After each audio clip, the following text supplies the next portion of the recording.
چاند جو ہے اس کے بارے میں شریعت نے ایک اصول دے دیا کہ اذا رأیتم الہلال فصوموہ، جب تم نے چاند دیکھا تو روزہ رکھو، اور جب تم نے چاند دیکھا فافطروہ، تو افطار کر کے عید کر لو۔ یہی جواب ان کو دیا گیا جو یہ سوال کرتے تھے۔ اب آپ نے جو طریقے پوچھے ہیں تو ڈاکٹر صاحب سب سے موٹے جو دو طریقے ہیں میں اپنی عوام کو بتانا چاہوں گا، اپنے بھائیوں کو جو ہمارے اس پروگرام کے توسط سے اس مسئلے کو سمجھنا چاہ رہے ہیں کہ عزیزوں، جب موسم ابر آلود ہو، یعنی بادل ہی بادل ہوں، تو اس وقت ایک الگ حکم ہے، اور جب بادل بالکل چھٹے ہوئے ہوں، آسمان بالکل صاف ہو، مطلع بالکل صاف ہو، اس وقت الگ حکم ہے۔ اگر مطلع بالکل صاف ہے تو کسی مسلمان کی گواہی سے چاند کے ثبوت کا قاضی اعلان کر سکتا ہے، جیسے کہ ہماری مرکزی رؤیت ہلال کمیٹی کے جو سربراہ ہیں مفتی اعظم پاکستان مفتی منیب الرحمن صاحب، وہ اس وقت اس مرتبے پر ہیں۔ اور اگر موسم ابر آلود ہے اور بادل ہی بادل ہیں، اس وقت ایک دو آدمیوں کی گواہی نہیں چلے گی۔ ٹھیک ہے، یہ اصول 1400 سال سے ہی چلا آ رہا ہے، ہر کتاب میں موجود ہے، پوری جماعت کی گواہی مانی جائے گی۔ اچھا، ہاں، کہ وہ بہت سارے لوگ یہ گواہی، ہم نے بھی دیکھا ہے جناب، ہم نے بھی دیکھا ہے۔ تو اس وقت یہ دو موٹے طریقے ہیں۔ اور ابھی جو آتا ہے کہ مطلع بالکل صاف ہو، دنیا میں کسی کو نظر نہیں آ رہا، تو ایک صاحب کو نظر آ گیا، میں نے تو دیکھا تھا۔ بھائی تم نے کیسے دیکھ لیا؟ کسی خوردبین میں نظر نہیں آ رہا، کسی دوربین میں نظر نہیں آ رہا، آپ کو کیسے اپنے گھر کی چھت سے نظر آ گیا؟ صاحب میڈیا ہمارا جس طرح ایک لائیو میچ میں کامنٹری چل رہی ہوتی ہے، باقاعدہ بالکل ٹریکنگ چل رہی ہوتی ہے، سلائڈز بالکل بریکنگ نیوز چل رہی ہے، سلائڈز چل رہی ہیں کہ باقاعدہ کئی علاقوں کے نام لیے گئے کہ وہاں پہ سائنسی آلات جو ہیں وہ فیل ہو گئے، لیکن علماء کرام نے ماشاءاللہ وہاں پر چاند کو دیکھ لیا۔ وہ علماء اکرام نہیں دیکھتے ہیں چاند کو، وہ عوام الناس دیکھتی ہے چاند، جس کا من کرے وہ گواہی دے۔ اب گواہی دینا بھی تو اتنا آسان کام بن گیا ہے۔ اچھا مصعب، اگر کوئی گواہی دے دے اور خدا نہ خواستہ وہ گواہی غلط ہے، یا اس نے کسی بھی ریزن کے تحت جو ہے وہ جھوٹ بول دیا یا وہ غلط گواہی ہے، تو اس کے حوالے سے کیا وعید ہے؟ کیا اس کے اوپر عذاب ہوگا؟ کیا ہوگا؟ بالکل عذاب ہوگا، اور شدید ترین عذاب ہوگا۔ جھوٹی گواہی دینا حرام ہے، اور حرام بڑا گناہ ہے، جہنم میں لے جانے والا کام ہے۔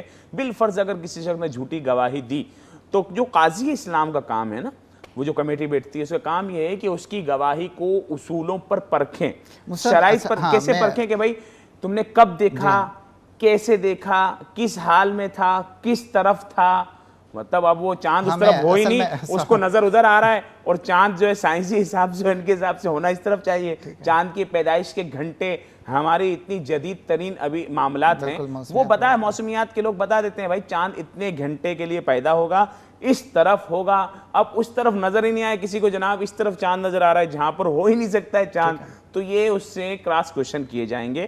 کب دیکھا، کیسے دیکھا، کس حالت میں تھا، پھر اس کو دیکھا جائے گا وہ نمازی ہے، وہ نہیں ہے، وہ جھوٹ بولنے کا عادی ہے یا نہیں ہے، یہ سارے معاملات دیکھیں گے۔ اچھا مصعب، یہ دیکھنا کہ کوئی شخص نمازی ہے نہیں ہے، جھوٹ بولتا ہے نہیں ہے، اس کے لیے تو پورا اس کی ایک بایو ڈیٹا، جی ہاں بالکل بریف ہسٹری چاہیے ہوگی، اور وہ اس علاقے کے لوگوں سے پوچھا جاتا ہے نا، کیونکہ یہ تو پورا علماء کا سسٹم ہے۔ وہ بھی علماء پوچھتے ہیں بھائی کون آدمی ہے، یہ ہر دفعہ ایسا کوئی فتنہ کرنے والا آدمی ہے یا کوئی صحیح معتبر آدمی ہے، اس کی بات مانی جائے نہیں مانی جائے، یہ سلسلہ ہوتا ہے۔ ٹھیک ہے مصعب، سجاد صاحب آپ کی طرف آؤں گا۔ مثال کے طور پر کل جو دن تھا وہ شک کا دن تھا کہ اس میں روزہ ہو بھی سکتا تھا، نہیں بھی ہو سکتا تھا۔ اگر کوئی شخص اس یقین کے ساتھ کہ پتہ نہیں روزہ ہو یا نہ ہو، یا ہمارے یہاں پر جو چاند دکھایا گیا پتہ نہیں یہ سچ ہے یا نہیں ہے، حقیقت ہے یا نہیں ہے، اگر وہ شک کا روزہ رکھ لیتا ہے تو کیا اس کو اجر ملے گا یا نہیں ملے گا؟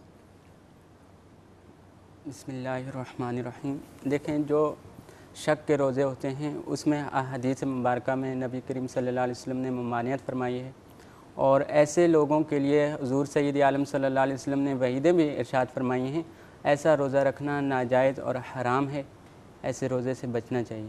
ٹھیک ہے، مطلب یہ روزہ یوں ہوتا ہے کہ جناب کوئی آدمی بہت ہوشیار بن رہا ہے کہ اگر رمضان کا ہوا تو رمضان کا ورنہ شعبان کا، بالکل میں یہ پوچھنے کا مقصد تو رمضان کا ہوا تو رمضان کا ورنہ شعبان کا، تو جناب یہ جو ہے نا اس نے ایسا بدترین شک کیا جس شک کو حدیث میں منع کیا گیا اور اسے یوم الشک کہا گیا, اس کا نام ہی رکھ دیا گیا یوم الشک, اس لیے اس دن کا روزہ رکھنا مکروہ ہے.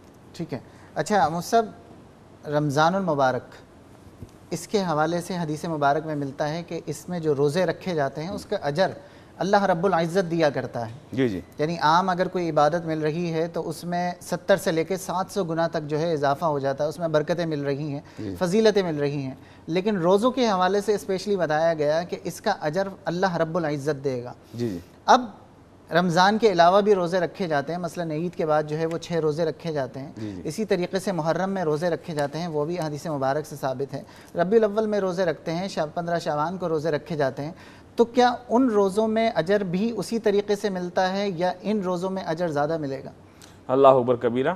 یہ اللہ رب العزت کا فرمان نبی کریم صلی اللہ علیہ وسلم نے ارشاد فرمایا, تو کہ اللہ رب العزت ارشاد فرماتا ہے کہ روزہ میرے لیے جب کسی بندے نے رکھا تو انا اجزی بھی, کہ روزے کی جزا میں دوں گا, ایسا نہیں, میں خود روزے کی جزا ہوں.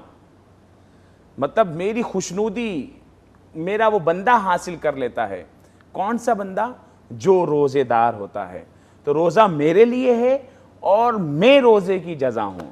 اور حدیث پاک جو ایک میرے سامنے رکھ سب, میں چاہوں گا کہ میں اسے اپنے عوام کے لیے بیان کروں, کہ ام المومن حضرت سیدنا عائشہ صدیقہ رضی اللہ تعالی عنہ کی حدیث ہے کہ نبی پاک صلی اللہ علیہ وسلم نے فرمایا, جس کا روزہ کی حالت میں انتقال ہوا اللہ عز و جل اس کو قیامت تک کے روزوں کا ثواب عطا فرمائے گا.